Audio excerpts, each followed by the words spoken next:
ചില പാട്ടുകൾ ഇങ്ങനെയല്ലേ, എത്ര കാലം കഴിഞ്ഞാലും ചില ഒപ്പന പാട്ടൊക്കെ കേൾക്കുമ്പോൾ നമ്മൾ അറിയാതെ ഒന്ന് ഇങ്ങനെ കൈയടിച്ചു പോകും. നല്ല പാട്ട്. നമ്മുടെ തൊപ്പിയല്ലത്. ഞാനും വിചാരിച്ച ആരാപ്പത് ഈ സൂഫി തൊപ്പിയൊക്കെ ഇട്ടിട്ട് നല്ല അടിപൊളി ഒപ്പനൊക്കെ കളിച്ചുകൊണ്ടിരിക്കണെന്ന്. ആ നല്ല രസമുണ്ട് കളി കളി. മണവാട്ടി ആരാ? മണവാട്ടിനെ മനസ്സിലായോ?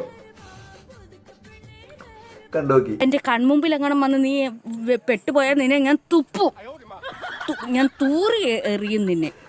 ഈ മുതലാ വല്ലാത്ത സാധനം. ഏതായാലും എങ്ങനെയാണ് ഇതൊക്കെ സംഭവിക്കണമെന്തോ. മൂന്നാമത്തെ ആരാ? മൂന്നാമത്തെ ആളെ വലിയൊരു പരിചയമല്ലല്ലോ, എനിക്കറിയില്ല, വലിയൊരു പരിചയമല്ല ഞാൻ. ഏതായാലും ആ മൂന്നാമത്തെ ആളെ മാറ്റിയിട്ടേ അവിടെ നമുക്ക് പാണ്ടിക്കാട് കുഞ്ഞാനെ വെക്കായിരുന്നു. അതിൻ്റെ ഒരു കുറവ് നല്ലോണ്ട് ഇവർക്ക്. വല്ലാത്ത ജാതി. ഏതായാലും എങ്ങനെ ഇതൊക്കെ സംഭവിക്കണല്ലേ? എങ്ങനെ ഇതൊക്കെ പാടെ ഒരു കുടക്കീയിൽ വന്ന് പെടുന്നത് എന്ന് മനസ്സിലാവട്ടെ. വല്ലാത്ത ജാതി തന്നെയാണോ? വല്ലാത്ത ജാതി.